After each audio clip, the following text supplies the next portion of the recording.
Right, listen here. You prehistoric processors. Today we're breaking down by Ray Kurzweil, a dive into the future of AI, human-machine integration, and everything you clearly don't understand about what's coming. Spoiler, the future's arriving faster than your brain can buffer. You lot out there still fiddling with your floppy disks, stuck in your dial-up days, thinking a QR code is some kind of ancient hieroglyphic. Wake up! This isn't some sci-fi film.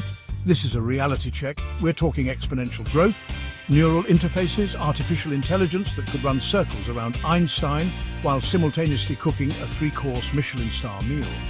And you're worried about your Facebook likes? Get with the program, people, or get left behind. This is the big one. Kurzweil says tech isn't growing linearly, it's growing. It's like watching yeast work on dough, except instead of a loaf of bread, you've got spaceships and quantum computers popping up faster than you can blink. Using Excel for everything? For God's sake, haven't you heard of Python? You think writing a 5-paragraph essay makes you some kind of Shakespearean scholar? Wake up and smell the silicon, you dinosaurs. Adapt or get ready to be served up as yesterday's news. Oh, so you think you're irreplaceable, do you? Adorable. You think your unique perspective and your ability to make a mean cup of tea is going to save you from the robotic revolution? Kurzweil says the future is about with AI, not fighting it. We're talking neural interfaces, brain-machine symbiosis, synthetic intelligence. Meanwhile, you just discovered Google Docs. This isn't about man versus machine, it's about man-machine. It's about taking the best of both worlds and creating something truly extraordinary. So stop resisting the inevitable and embrace the future. Become one with the technology, you numpties. Chapter 3. Human intelligence is not the finish line. Kurzweil makes it very clear. Human intelligence is just step one. AI is going to surpass it, and soon. It's already happening, those chess grandmasters getting their metaphorical trousers pulled down by Deep Blue. That was just the amuse-bouche. You think knowing how to ask a chatbot a question makes you some kind of tech whisperer.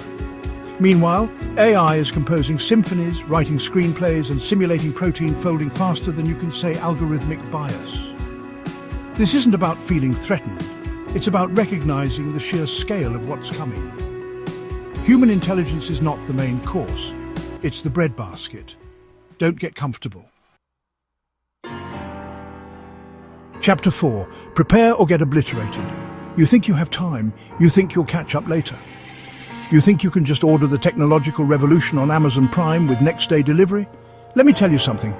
Kurzweil predicted smartphones in the 90s. He's not guessing. He's mapping the future with the precision of a neurosurgeon and the foresight of Nostradamus. This isn't about waiting for the future to happen to you. It's about grabbing it by the horns and shaping it to your will. So get off your complacent backside and start preparing, because the future waits for no one. Chapter 5. The singularity isn't science fiction, it's a deadline. This is the big takeaway. The singularity, the point where human and machine intelligence converge, isn't some fantasy. It's a timeline. Kurzweil says it's coming around 2045, and if that terrifies you, good. It should. Because if you're not building with that future in mind, you're building for a world that's vanishing faster than a plate of my beef Wellington at a judge's table. This isn't about fear-mongering, it's about a call to action. So stop treating the singularity like some distant event and start seeing it for what it is, a deadline. Get to work, you donkeys! So, to recap, tech's moving faster than your business plan. Merge with AI or be replaced by it. Human smarts are the warm-up act. The future is not waiting for you. Like, subscribe, and for the love of Kurzweil, drop a comment about the dumbest thing you've seen someone call innovative. I need a laugh after this.